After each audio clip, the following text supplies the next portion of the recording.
Hey guys, how's it going? My name is Adam. Today I'm going to show you how to fix your Apple Pay when it says verify your identity.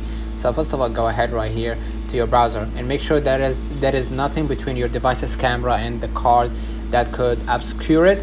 To use all features of Apple Cash, you must verify your identity. If you enter the wrong info, try to verify your identity again. If you don't see the option to verify your identity, contact Apple support. So let me know in the comments if this video helped you.